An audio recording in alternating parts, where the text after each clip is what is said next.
Welcome back, everyone. This is Dave from Corn Productions. My co-host Stacie here to talk about the original Quantum Leap, Season 4, Episode 12, titled Running for Honor. For some reason, that's not in my notes, the episode number.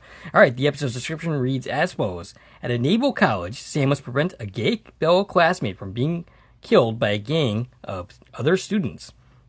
The episode was written by Bobby Duncan. This is his only writing credit. He has 2 appearances as an actor, though, and a choreography credit on Miss Deep South.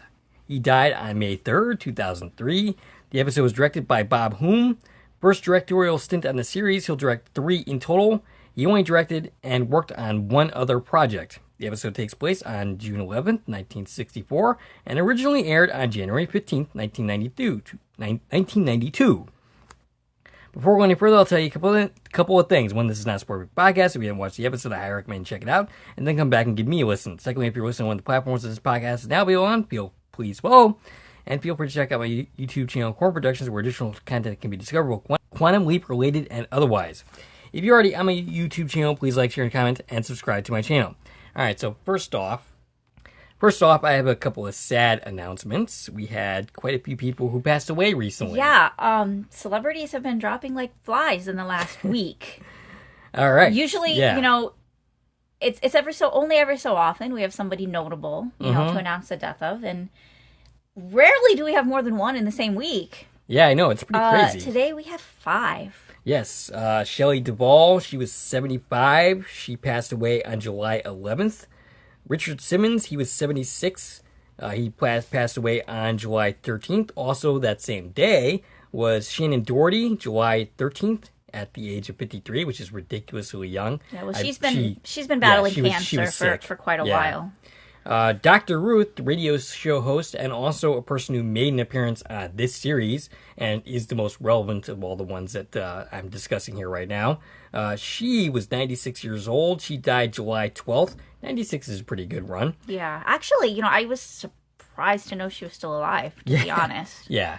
Because I feel like she was like really old when she was on Quantum Leap, and that was 30 years ago. Mm-hmm. And Bob Newhart died just yesterday, July 18th, at the age of 94. All right. So, and a couple of shout-outs.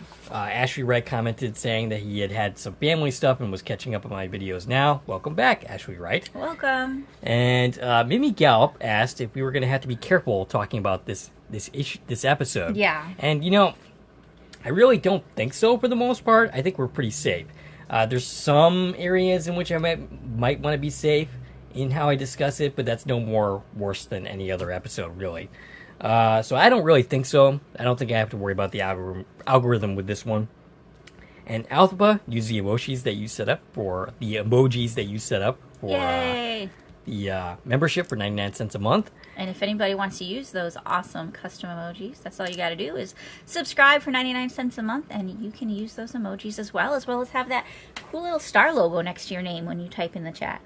And he also did not realize that the actress who played Skylar White in Breaking Bad was in last week's episode. She was, of course, played by Anna Gunn. He did not realize that at all, so that was news to him when I brought it up.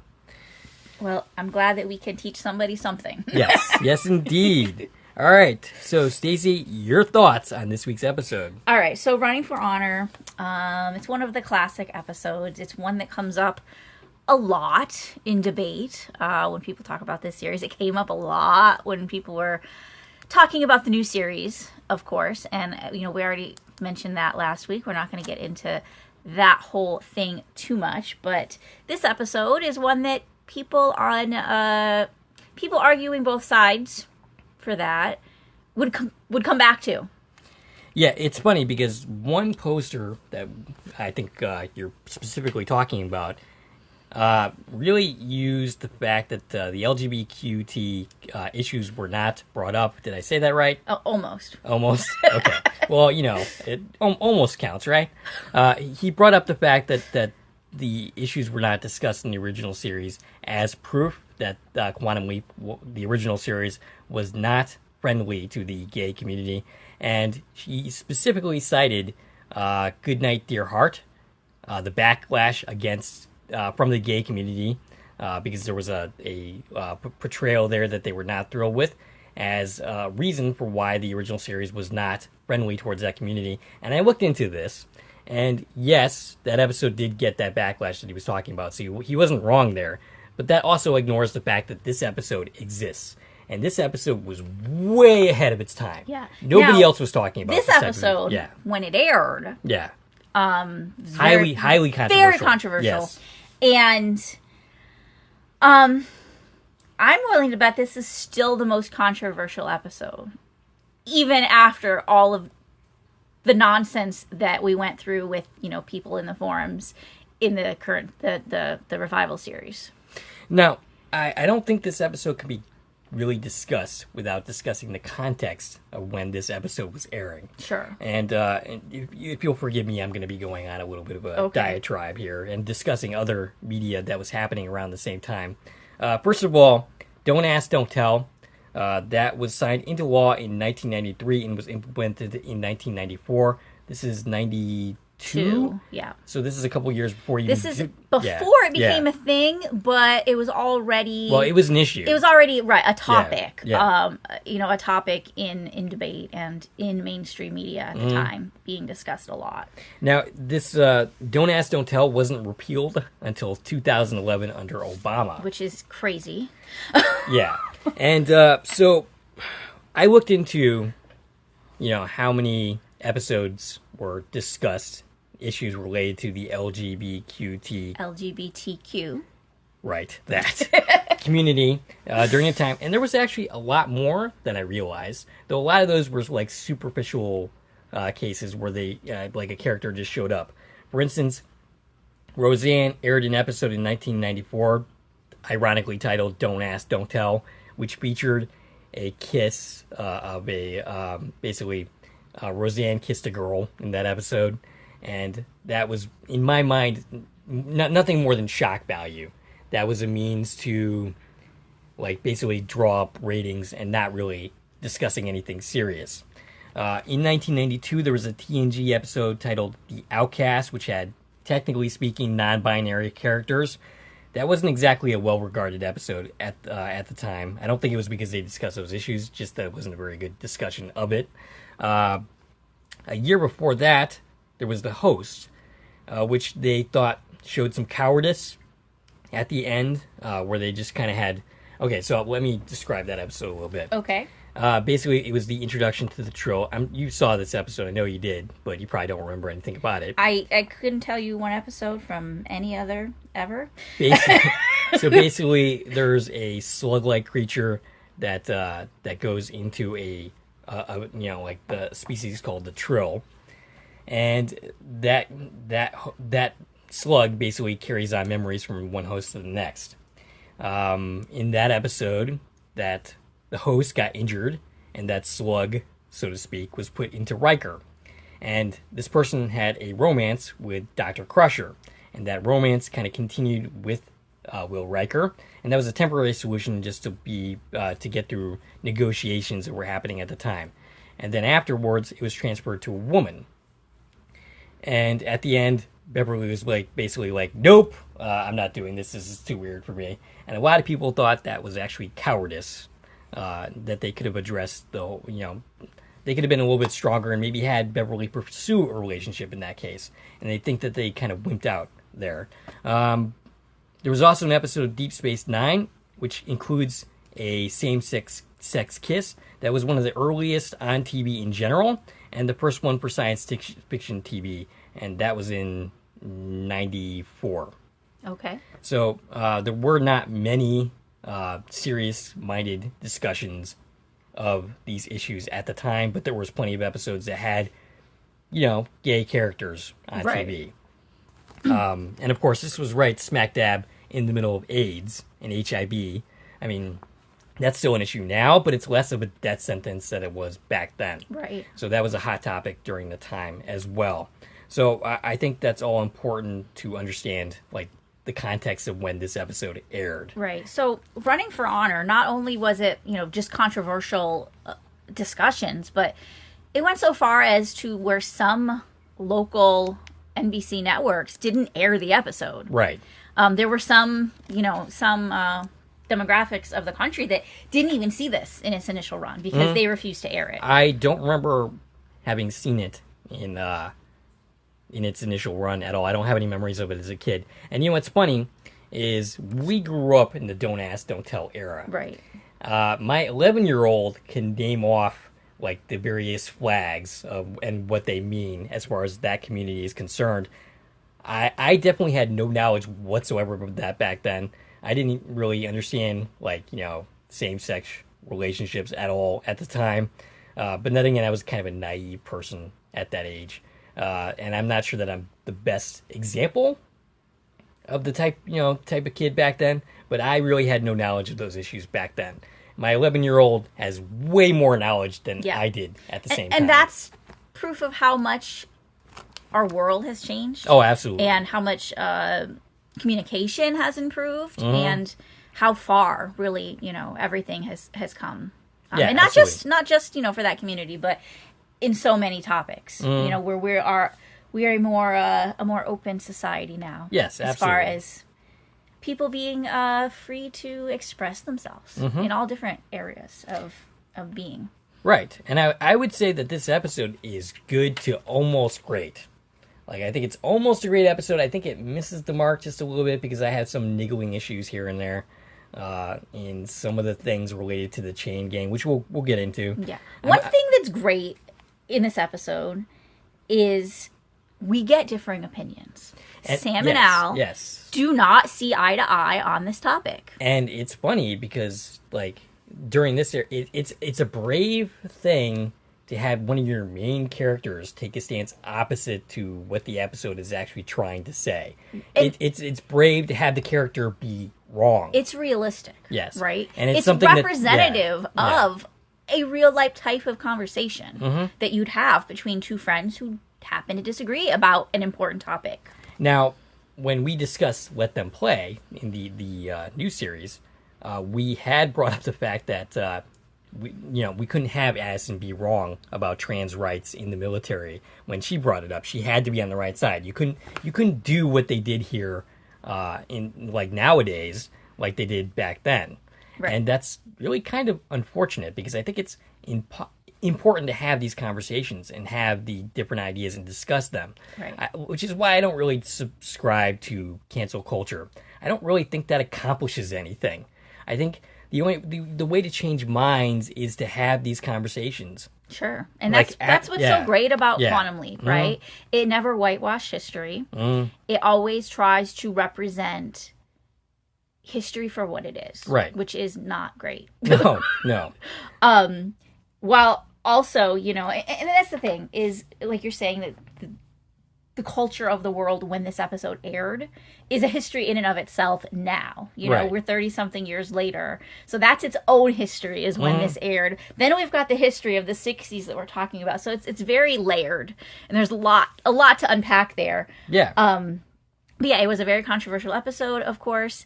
And another reason that they claimed they were so worried about airing this because they were worried about advertisers pulling out, which some did.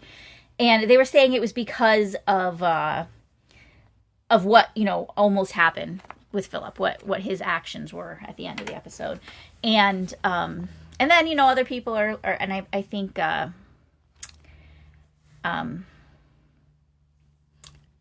forget who said it.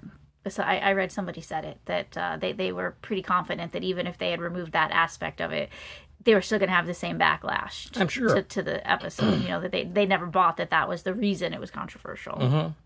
But either way you look at it, it's amazing that it was actually made. That they went through all these hurdles. They got so much backlash from the network saying, you shouldn't make this episode. We don't know if we're going to air it. We don't know if our advertisers are going to support this episode. And if nobody wants to pay to advertise in this episode, nobody's going to run it.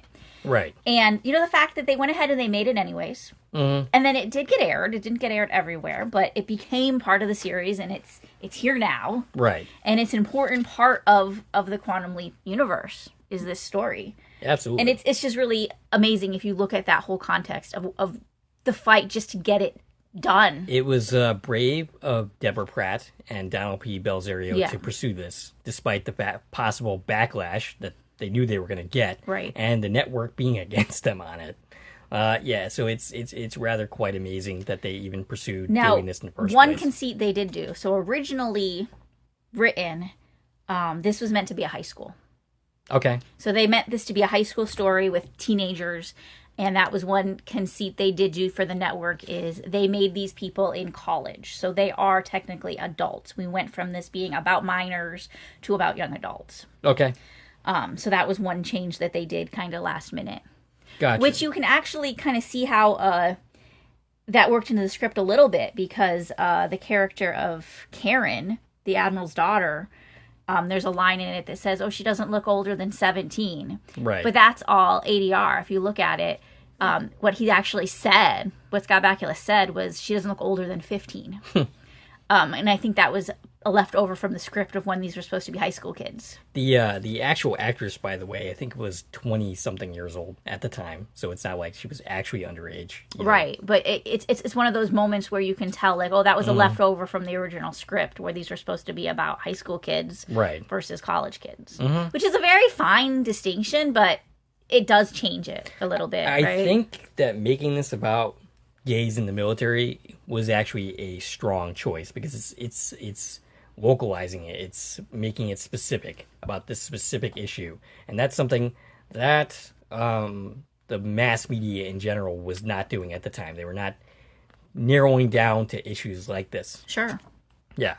And honestly, I don't know if it's been handled that many times since then. Probably not. Like I think, in such detail, in such specificity as it is here. Yeah, I think that you would be hard-pressed to find something like this airing today. That's for sure. Right. Even, like, maybe Let Them Play and the other episode that they did, that's the name is escaping me, in the new series. Family Treasure. Yeah, I think wasn't to this level. No, absolutely. Those stories both featured transgender individuals and touched upon their lives and their struggles, but the focus of the episodes wasn't about any specific debate regarding their lives. Right. Where that's very much what this is. This episode is posing the question, is it appropriate for a gay individual to be in the military? Right. And, we get to see the Admiral's opinion about that. We get to see Al's opinion about that. We get to see Sam's opinion of that. And then we get to see character growth among all of the characters in this episode. They all learn and grow. Every one of them. Except for one. I think there's one that does not seem to really grow. Ronnie? Yes. Okay. But he does change his life because of it. Not in a positive way, necessarily. Well, we don't know. I mean, he ends up not going to prison. I mean, so that's positive. I guess you're right. That is fair. But he ends up leaving the military and pursuing other interests in life, and we don't get a lot of details on what happens with him.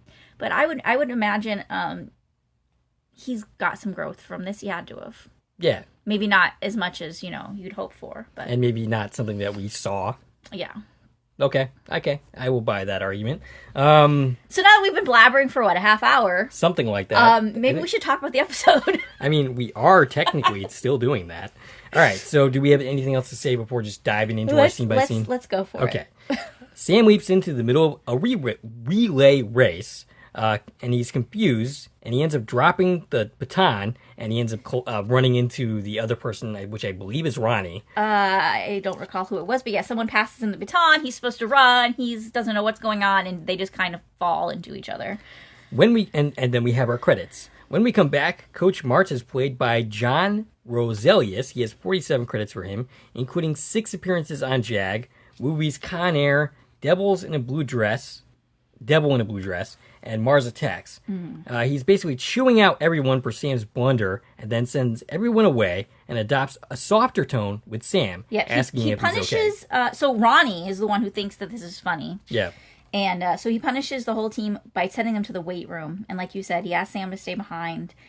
And it's funny because after he talks to Sam, he sends him to the showers. He doesn't ever have to go to the weight room and take the punishment that the whole team took because of something Sam did. Now, I would argue that Coach Martz and Sam's host has a a closer relationship than I think he has with everybody else. And I'm not saying he's like, in love with Sam or anything like that. So Tommy, Sam's host, he's the star of the track team.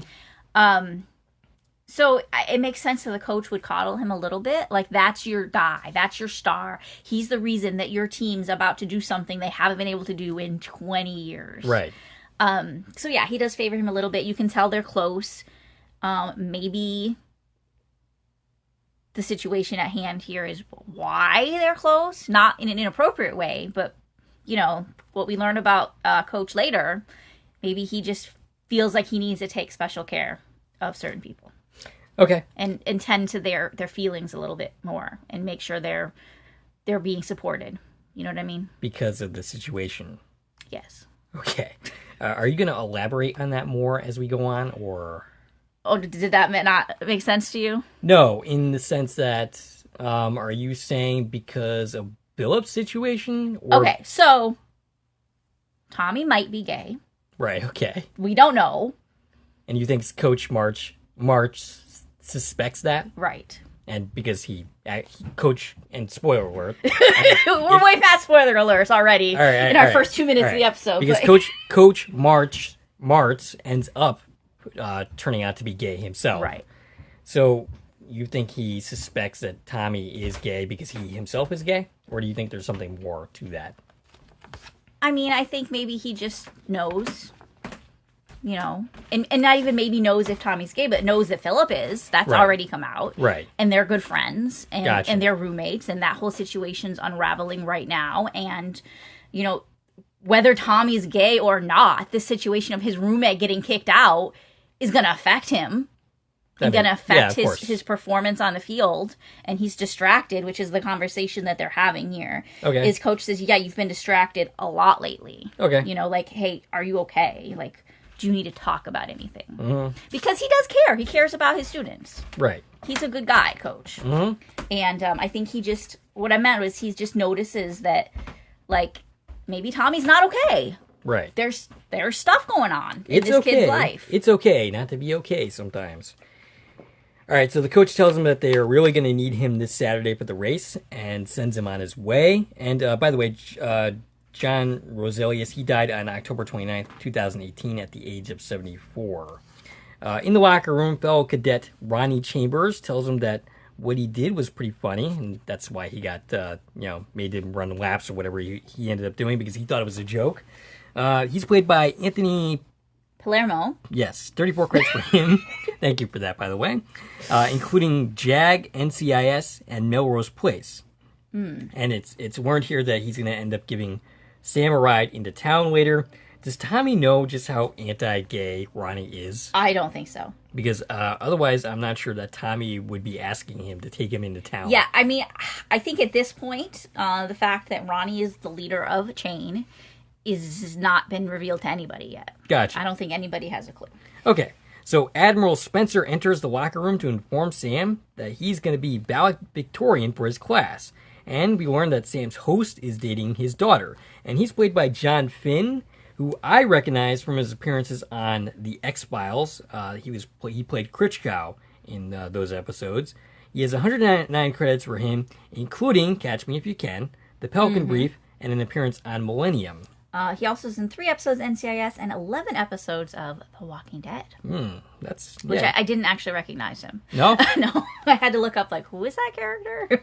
So, in response to the good news, the other cadets give him a wet down, which is basically just throwing him in the shower. Yeah, so they put him in the shower in his full, dressed in full uniform.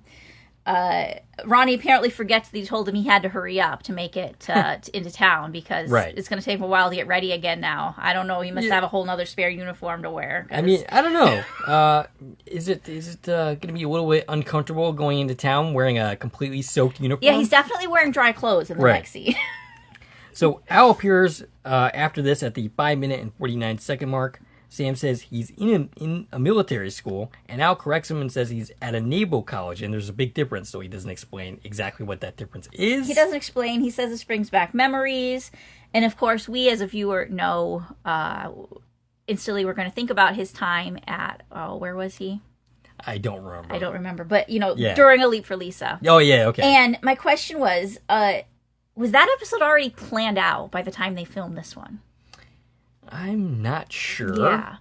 And it's interesting because I don't know how far in advance they planned. Watching this episode, there were certain scenes that I was getting confused with scenes from Elite for Lisa. Oh, really? Like during the parts where, where Bingo is being confined to quarters and Tommy's being confined to quarters. Mm. And my brain was like, oh, wait, did that happen here or did that happen there? And I got really confused for a couple of scenes because it's a very similar situation. Right. Where we're at, basically, they're both in very similar institutions. Right. And going through kind of similar situations where obviously the, murder charge is a lot more severe.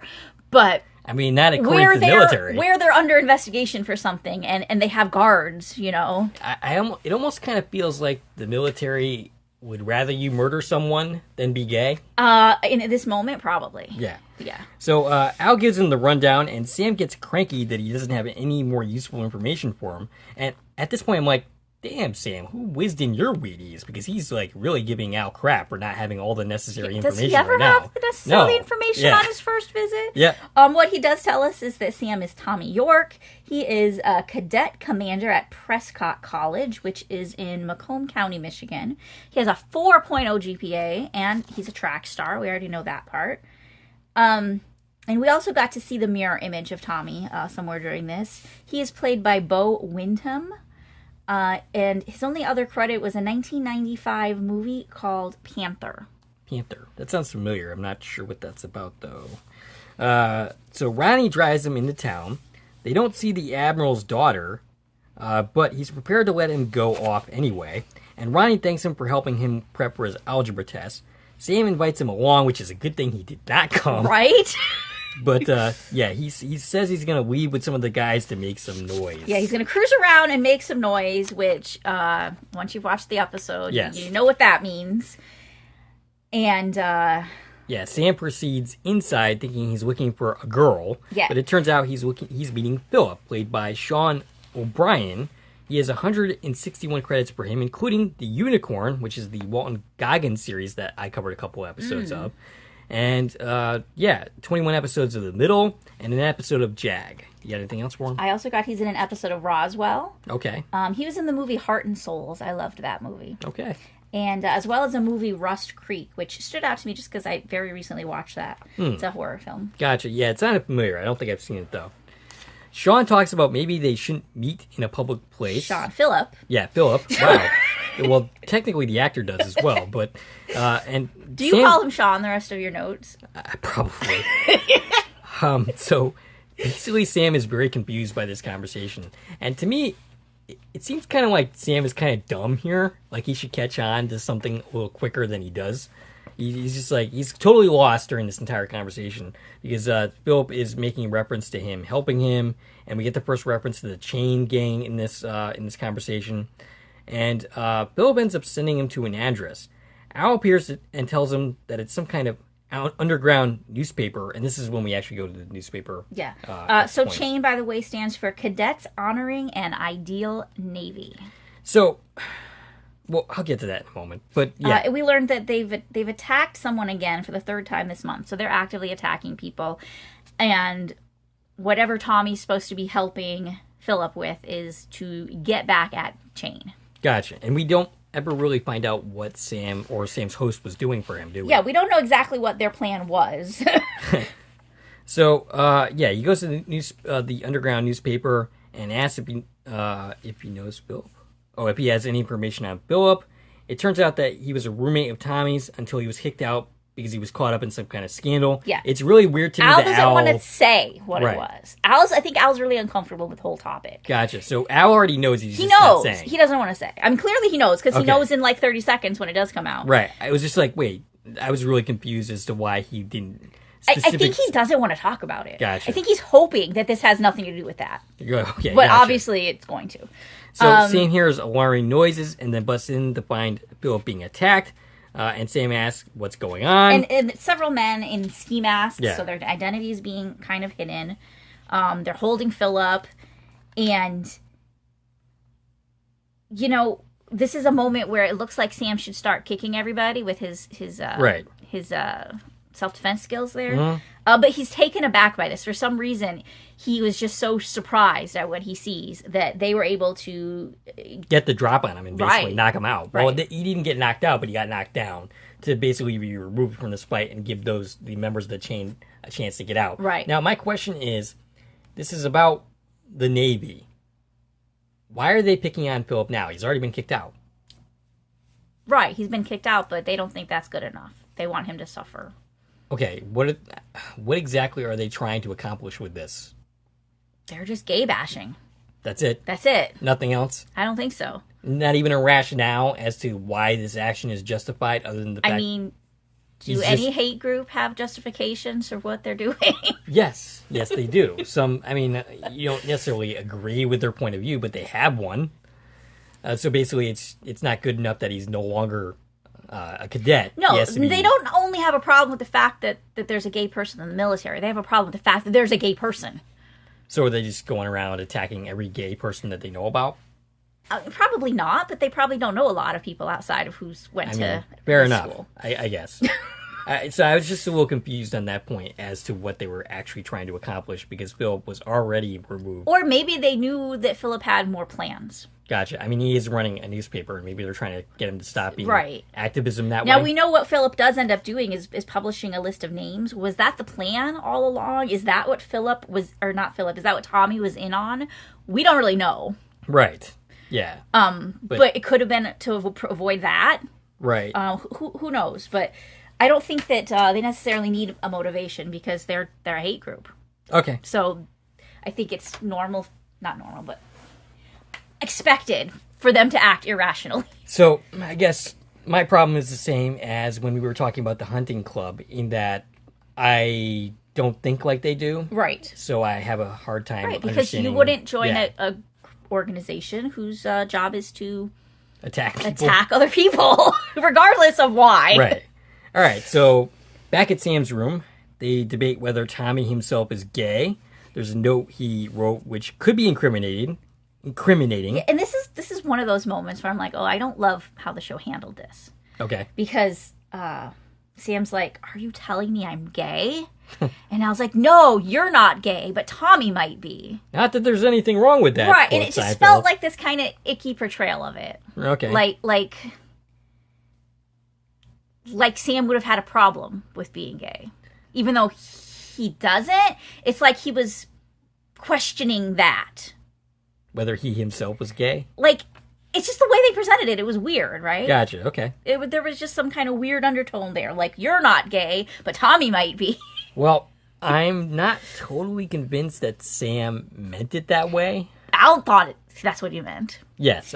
It's just the fact that the script brought that up just felt weird. Okay. It felt weird. And, again, that's probably just a reflection of the era of television when this came out. Yeah, I got you. But it's similar to the how I don't like the way that they handled Sam's reaction to leaping into a black man for the first time. Oh, well, yeah, I had things to say about that. I mean, he thought it was like this amazing miracle. How is that possible?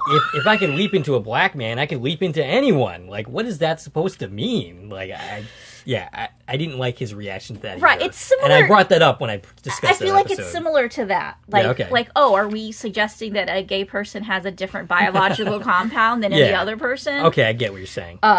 Similar to leaping into a black person, similar to leaping into a female. He had less of a reaction to leaping into a chimp.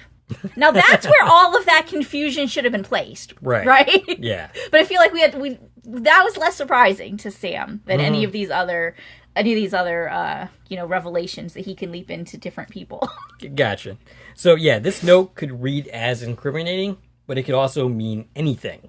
Like, it doesn't specify anything. It's just very... Yeah, it's a letter saying that he knows his position in the college is in jeopardy by addressing this. And what the letter is saying is he's exposing Chain. Right. In this letter.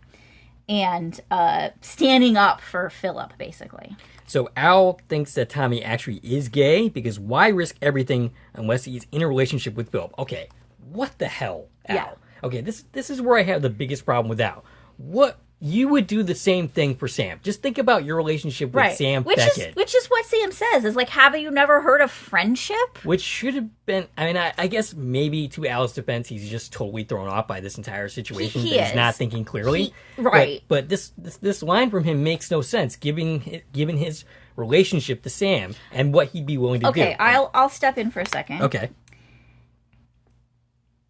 Al's having a problem seeing that close of a friendship between two men.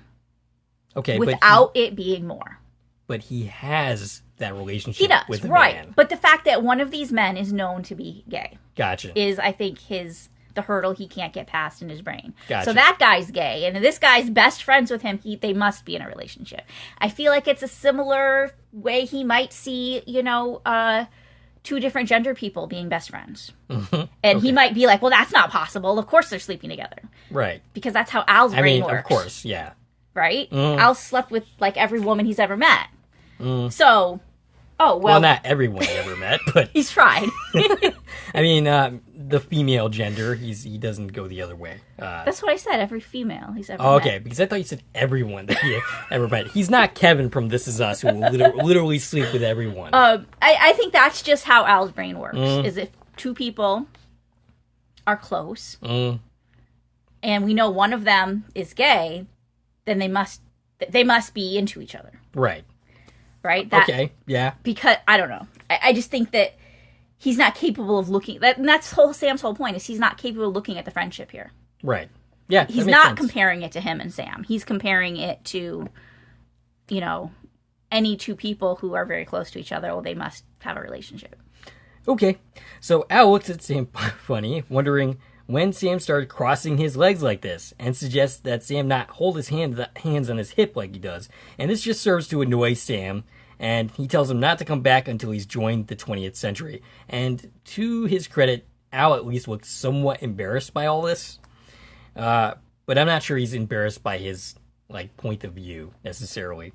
There's a knock at the door, and in comes Ronnie and the guys into his room. They are the Chain, and Ronnie wants to know why he was helping Philip despite being attacked. Sam never tells him what they want to hear. That it was a mistake, yada yada. Right. He basically is like, just tell me that you felt sorry for Philip because he's your roommate. Right? And you actually do hate the fact that he's gay. Right. And of course, Sam's not going to take that opportunity. And Ronnie concludes that you room with a person who's gay and you become gay yourself. So basically the same exact attitude that Al had just moments before, really. Right. Except significantly less hateful. I don't think Al is going to go around beating people up because they're gay, but he definitely has a problem. And something similar to Ronnie's point of view. Right. Ronnie tells him that he's through there, and he punches him in the stomach and leaves. Yeah. And now, during this whole thing, I don't know if you actually mentioned this because we got off on a little bit of a tangent. Yeah. This is when Al actually told Sam that in 2 days, Philip's found dead. Okay, yeah. No, hanging in the print shop. Gotcha. So we now know that's the history we're trying to change, is Philip's about to get killed.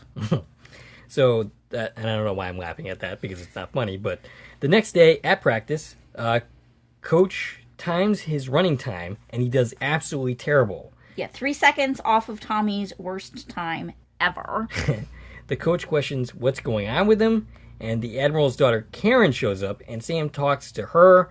She's played by Lisa Lawrence, 11 credits for her, including Son-in-Law, which is a movie that we might cover. It's funny, because, I saw that on the credits. I was like, I was just telling you about that movie last week or something. And, based on the people that are in that movie, I think we might actually take a look at that movie, despite the fact that I am not. If we have room for Thanksgiving movies. Right. So, yeah. Glimpse into our recording life. We're currently recording horror movies for the month of October. Yep. We have to bank some Christmas movies for the month of December, and we're trying to get all this done before our new shows start in the fall. So we're running out of time. Right. She was also in an episode of Murder, She Wrote. That's what I have in my notes for her. Okay. Al's part of this conversation. He's there, and the conversation is sort of incriminating for Tommy's sexuality. And they part in a way that doesn't make Karen feel any better. He basically gives her a peck. So basically the conversation is, they've been dating for 3 months, and she's kind of wondering why he hasn't made a pass at her. And like you said, to end this meeting, Sam kisses her on the cheek when clearly she was looking for some affection from her partner. And it upset both Karen and Al. Right. Right. Karen's upset because she thinks that her boyfriend's not into her. Right. I don't think she thinks he's gay, but she's just like, oh, he doesn't like me. Right. He's only dating me because I'm the admiral's daughter or whatever. Al kind of takes the whole fact that that Karen and Tommy haven't slept together as proof that Tommy's gay. Right. And of course, Sam is like, well, maybe he's just shy. Maybe he's not very aggressive and this and that. And then Sam, defends the reason he kissed her on the cheek and not on the lips is because he's like, this is when he says that line, like, she looks like she's about 17 years old and his lips say 15 years old. But he's like, hey, I'm this 40-something-year-old man. I'm not going to kiss this girl. Right. Is what he's saying. Yeah, even though he did in other episodes. Yes. I'll just move back to that, but... Kamikaze Kid. Yeah, Kamikaze Kid. But it's not like... I had a problem with that scene, though. Yeah, she was 16 years old, and he just, totally made out with her. Yeah. And actually, my problem with that is, at that point, why was Sam even there? Why couldn't... Exactly. Right. Leap out and then let these kids have their first kiss together. Right. Except you just stole that from them. Yes, except for the fact that, basically, we would not see it. Yeah. But anyway, moving along. So, Al gets filled in on the previous night's events, and Sam is summoned to Admiral Spencer's office. Ronnie is accused... he is summoned by the character credited as Plebe. He's played by Brian Siebert. He was in one episode of Wonder Years. Oh, okay. So, Ronnie is accusing Sam of being gay, and Sam accuses Ronnie of being the leader of the chain. We know exactly one of those things is correct. We don't know about the other.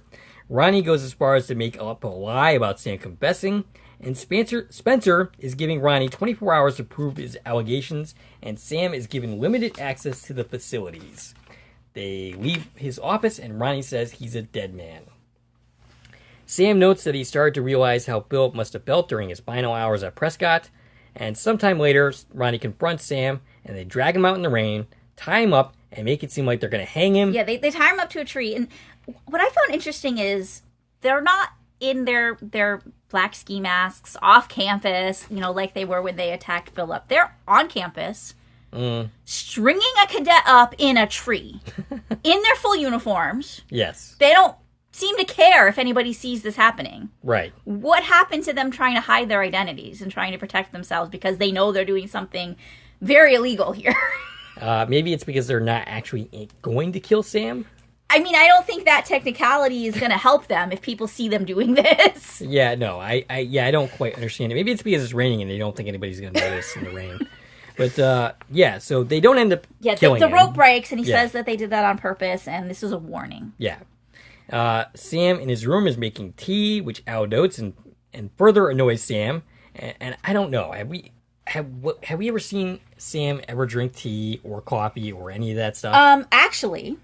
In the very next episode, we talk about tea a lot. Yes. Is Mrs. Wu in that episode? No, she's not. I know. Maybe she should be. She should. We can write her in. Okay. That's a reference to another show we watch called From, if you don't know what we're talking about. We do that a lot. We make inside jokes between podcasts that people don't listen to both of them, and we probably sound like lunatics.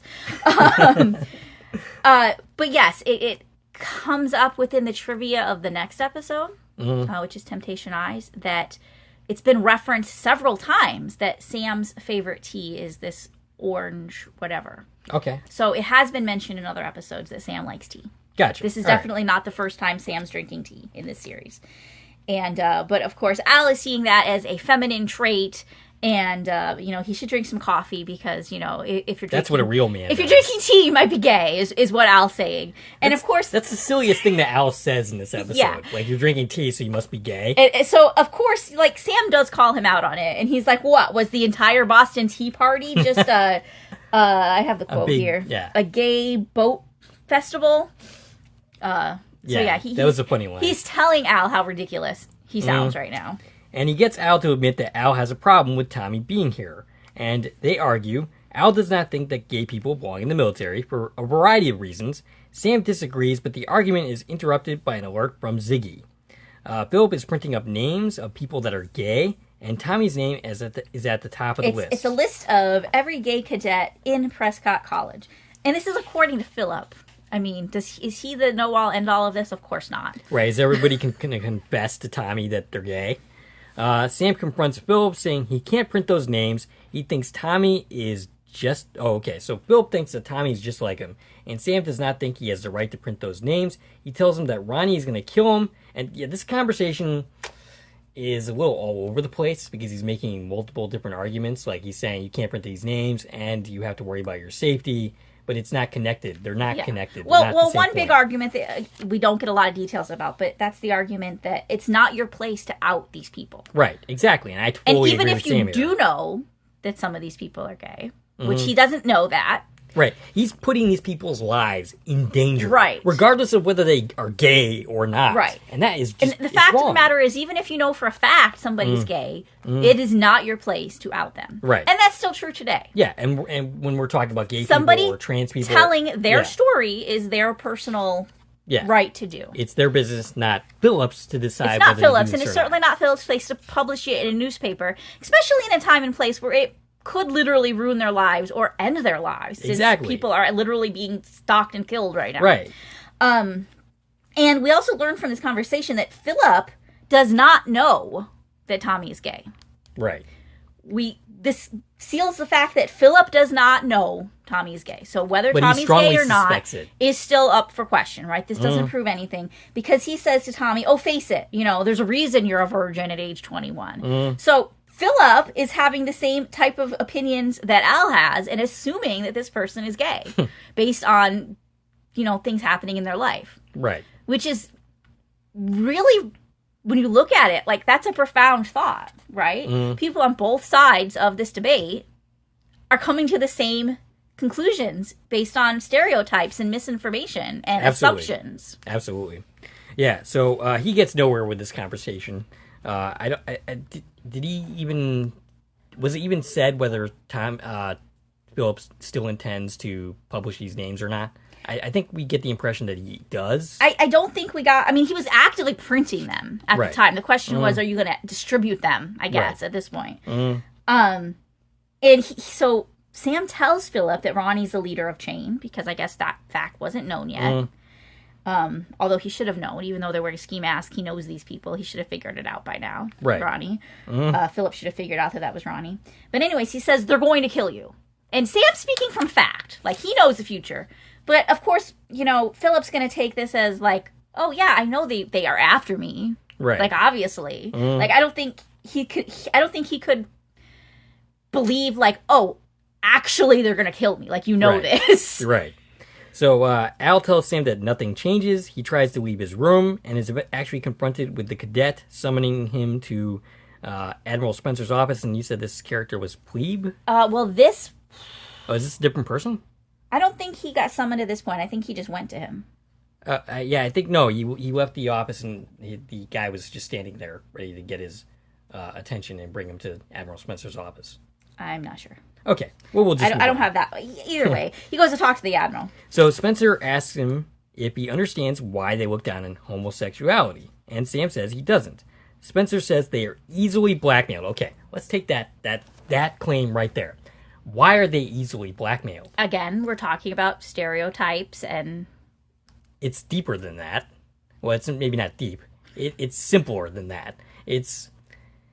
What are they being blackmailed for? They're being blackmailed for being gay. Sure. If there was no stigma attached to being gay in the first place, there would be nothing to blackmail them for. You're right. That's a great point. And that reminds me of the Revival episode. This took too long. Right. Where one of those characters, and I forget when that episode took place. I want to say it was in the 70s. Something like that. One of the characters was a gay in the military who was sent to this fringe group off to get killed. Right. And the whole thing was because he got kind of blackmailed into that position because his partner's father didn't want it revealed that they were in a relationship. Yeah. So yeah, that makes sense. That's why that becomes an issue. Right. And that's, what the Admiral's talking about here. So, and he also says that they lack leadership ability, that you have to be able to depend on the guy next to you, and Al is agreeing with everything Spencer was saying. And this is a lot of the same kind of things Al was saying, when their conversation was interrupted a couple scenes ago. But then he goes on to say that Spencer has shown outstanding leadership ability.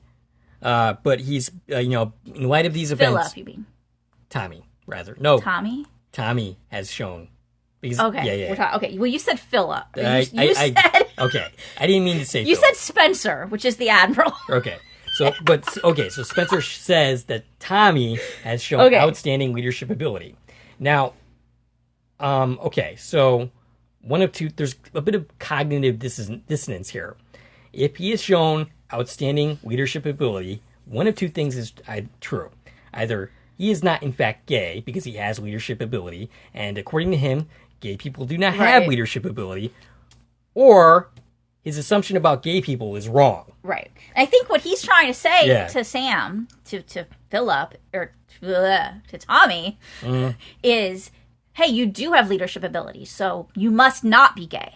Tell me you're not gay. That's what he wants to hear. Right. He wants Sam to say, of course I'm not gay, and he wants that to be the truth. He wants that to be the story. Right. He wants there to be no other side of this, you know? Either way, he's going to get confined to quarters until a formal hearing. Al says that he can't let him do that, but Sam loses this particular argument and gets confined to quarters. We cut to later. Al tells us specifically because if you're confined to quarters, you're not going to be able to stop Ronnie from killing Philip. Right. We cut to later when Al says he doesn't know why Sam is mad at him, and Sam says he agreed with Spencer. And Al argues it doesn't matter right now. He needs to get out of this room to stop Ronnie. But of course, Sam can't. So they're trying to come up with a way to get Sam out of the room. And he ends up getting a visit from Coach Martz, who asks him what he can do to help. And he convinces Martz to let him out of the room to confront the chain. In the locker room, Ronnie and Co. are preparing to do whatever it is they're going to do, and Martz enters to stop them. With Sam. Right. Which I thought was interesting. Why didn't the coach just go check this out on his own? Right. Wouldn't that seem more likely what he would do? Probably. Instead of taking Sam out of his room when he's not supposed to leave his room. He should have been like, okay, something going on in the locker room, I'll go check it out. Right. I thought it was a little weird that he brought Sam with him. So Sam says to give him a moment with them, and then Sam confronts them, implying... Which also seems a little weird. The coach is going to be like, sure, I'll let you guys hang out alone. Right. He seems to imply that maybe Ronnie himself is gay. And he was like, it's like basically like you feel like this is your problem, that you're taking it personally. He said you're taking it a little too personally, and Al's like, oh, you might be onto something. Maybe that's his motivations. Right. Which is a whole stereotypical view in and of itself. Yeah.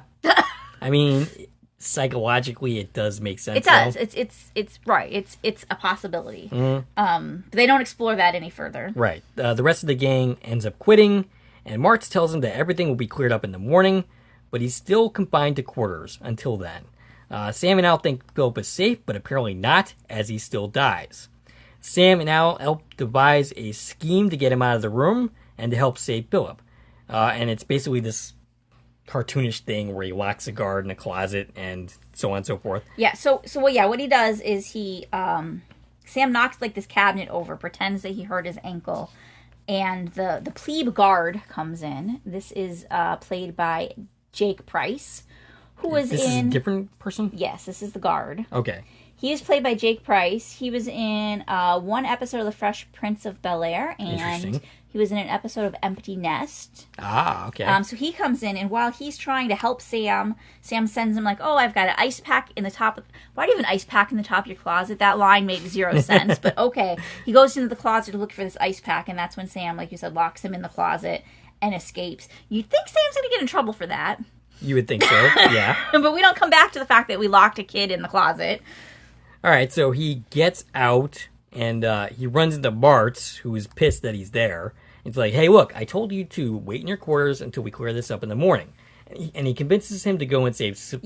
Yeah, he convinces him Philip's still going to die, and, the coach just kind of goes along with it at this point. And he's like, basically, I'm risking my career doing this, by the way. And, Al at this point should be, well, maybe he's gay, because, why would he risk his life for because that would be too much of a reveal for what we're about to learn. Right, yeah. Al goes at this point and centers on Philip to go check in on him. And so I love these scenes where we get to see Al doing stuff when Sam's not there. I always love those scenes where Al's just doing something productive, you know. So he goes to the print shop, and he sees that it's been vandalized. Chain is kind of written all over the place, and he's like, I don't remember that. Seeing that when we were here earlier. Right. Like, when did they come back? But then he realizes Philip's about to hang himself. Right. He finds Philip standing on top of a ladder with a rope, and suddenly Al figures it all out, that he's framing the chain for his death. And is that what happened the first time? Yeah, that's the other question is, like, were they going to go attack Philip? Right, because they were in the locker room waiting to go do something. Yeah. I mean, it sounded incriminating what they were talking about at the time, but maybe they weren't, in fact, going to end Philip's life. Right. We don't know what was going to actually happen. But we know that now Philip is willing to die in order to blame the chain for it, which is so sad. So Al appears to Sam to tell him what's going on. Sam asks Martz to drive faster. Sam shows up at the paper to stop Philip, and Martz also steps in and calls Philip a coward. He then says that maybe Philip isn't, but maybe Martz is. And we realize here that Martz is in fact gay. Right. He says it without using so many words. Yeah. And tells him that he's not alone. Philip's not alone. Coach, he understands the fear and the shame that, that Philip's been dealing with getting kicked out of the school. And he says he's spent his whole life wondering why he's different. But he says both him and Philip have nothing to be ashamed of. And Sam thinks that he can leap at this point because Philip's life is right. saved. It worked. Philip removes a rope from his neck, and Al says that Philip doesn't try to do it again. Like he's all good. This little talk took care of Philip. Because I don't think he really wanted to kill himself. I think he really just wanted to get the chain. Was the main his main motivation here. So Al says that he can't leap yet. He has to complete the race, which he doesn't even do. There is actually no point in this. So I have things to say about what I think he really still had to do. But in this moment, Al says, you got to win the race first. In what world does that make any sense? That Sam would be here to win a race? Right. We already learned Sam ran slower than Tommy's very worst time ever. Right. So what sense would that make that Sam's going to stick around to run the race instead of letting Tommy do it? Right. It makes no sense at all. And the fact that Sam and Al could have even thought that's what he still has to do is ridiculous. Right. So on the way, Sam encounters Ronnie, who's quitting the academy, and in his words, going to a place where he doesn't have to deal with people like him. And Al thinks it's a shame someone like Ronnie drove Philip from the service. And that's when Sam realizes that Al has in fact changed his mind. And, Al goes on to say, he's not always right. He was convinced by Philip, by what Martz said, by Sam, mostly Philip. And I just love Dean Stockwell's line delivery in this scene. The way. It's a beautiful scene. Yes, yeah. And you can see how Al hates to say, I was wrong. Mm-hmm. He hates to say, you were right. Yeah. Like, that's part of his personality, right? Mm-hmm. He wants to be right even if he's wrong, even if he knows he's wrong. And he sucks it all up in this moment to be like, yeah, you were right. Mm. And I was just trying to passively say that. But now that you're calling me out on it, I'm going to say it in so many words. I was wrong. Dean Stockwell in this series does not often get, dramatic, meaty scenes to play. Here, in this episode, he definitely had a decent role to play that wasn't just the comic relief. And, Dean Stockwell was an Academy Award-winning actor. Mm-hmm. Or I don't think he won, but he was definitely nominated. And he was nominated for this series every single year. So this is an actor of high caliber, for sure. And, yeah, I just love his performance, and especially in this moment. It was definitely very good. So we go to the track meet. Yep. And Philip is in the stands cheering Sam on. I thought that was a little strange. Would he actually go there and sit in the stands and cheer for him after all this happened? I don't know if that makes sense. No, probably not. But it's wrapping this episode in a nice little bow. Sam gets ready to run, and we learn what happened to Philip and Tommy. Philip went on to work at the Stonewall Bar, the birthplace of the gay liberation movement. There's some truth to that statement, although I believe it was called the Stonewall Pub or something different than that. It wasn't called the Stonewall Bar. Coach Mars goes on to quit, and he becomes an athletic director at a little college out west. And I think that's a good place for him. Yeah. Tommy gets a naval commission, and Al says, well, there's just one thing I don't understand. Like, was Tommy gay or not? And then Sam asks, does it matter? And just before the race starts, or I think we hear the pistol fires, yep, yeah. And then he leaves. And Sam leaves. So the way I took this is, since Sam wasn't actually, didn't actually have to win the race, they were wrong about what he was still doing here. I think that this indicates the reason he didn't leap is because he still had to make Al understand that it doesn't matter if Tommy was gay or not. So the reason he didn't leap is because he still had to have this conversation with Al. Al still had some revelations. He still had to sit here for a minute in this situation. Gotcha. Okay. It wasn't Sam that kept him from leaping. It was Al. Okay. It was because, yes, Al had admitted he was wrong, but his brain was still wrapping around the whole situation, and he still had a revelation to make, which was, it doesn't matter. Right.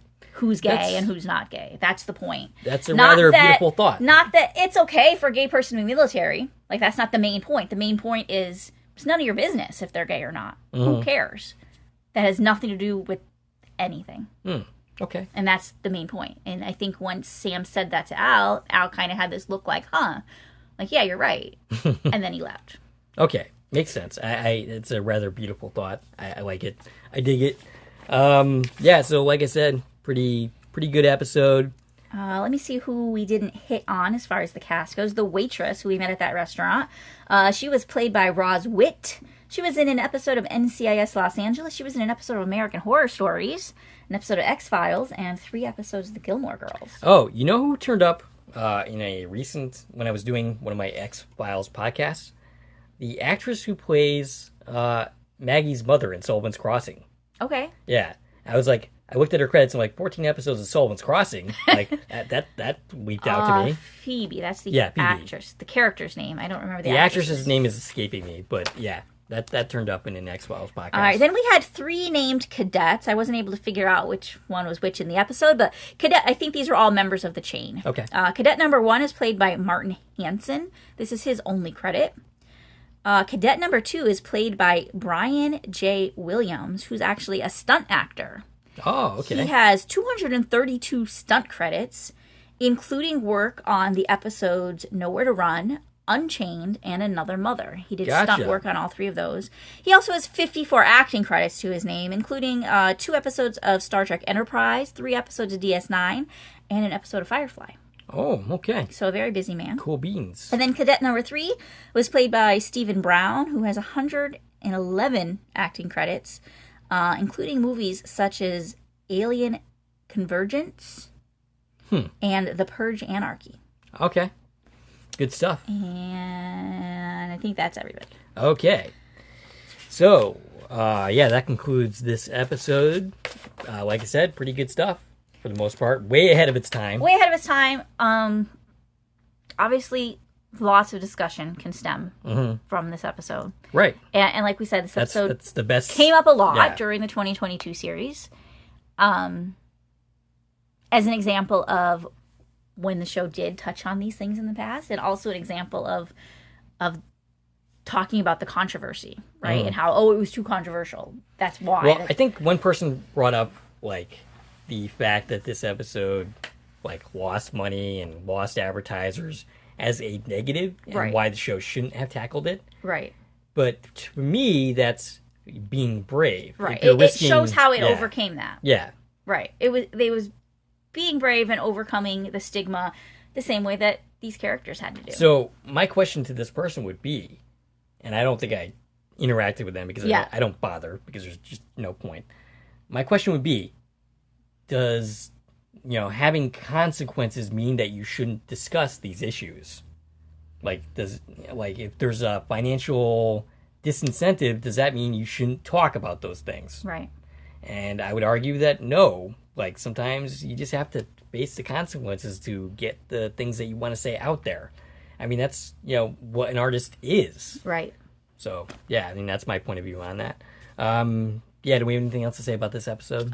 So next time, Sam's leaping into Eyes. Temptation Eyes, another classic episode. Lots of stuff going on. The great thing about that is I already wrote my notes. I'm halfway through mine. Yeah. So we're ahead of ourselves a little bit. Yeah, if next week it reads a little bit like the plot summary on Allen'sPlace.com, it's because that I mostly wrote that, and of course Brian Green edited it. But yeah. So. Well, if anybody after listening to our episodes goes back and checks Al's Place, I have, I think, 14 or 15 episodes now that my notes have been converted to the episode synopsis. So I was thinking about that. It kind of looks like I'm just like reading off of Al's Place, but actually no, these notes came first. Al's Place is reading off of you. Exactly. So speaking of Allen'sPlace.com, I think I'll go ahead and announce this now.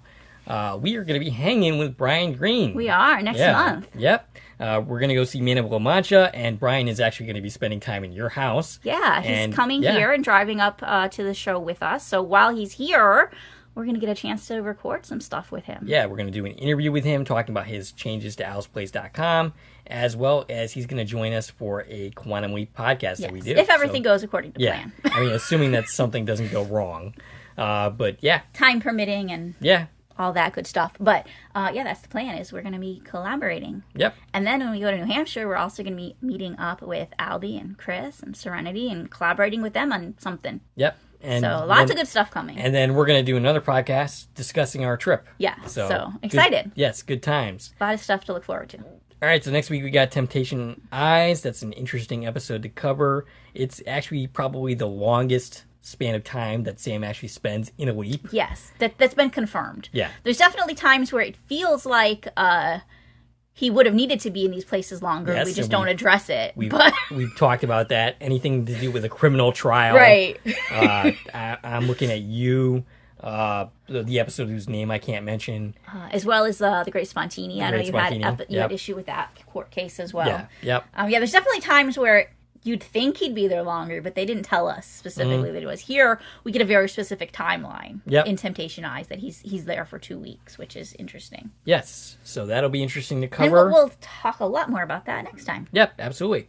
All right, so we'd like to hear from you. Stacie, you can reach that. I can reach out on Twitter, X, Instagram, and Threads at TVN Coupon Talk. If you like this video and want to support the channel, there are a number of ways to do so. You can follow me on Twitter at Core Productions. You can join one of my Core Productions Facebook pages. You can buy something from the Core Productions store on Zazzle. You can buy me a copy. You can join the Core Productions membership for 99 cents a month, as Alpha did. And of course, you can like, share, and comment on this video, as well as hitting the bell so that you get notified when new content drops. And please subscribe to our channel. This is Dave and Stacie from Core Productions, signing off.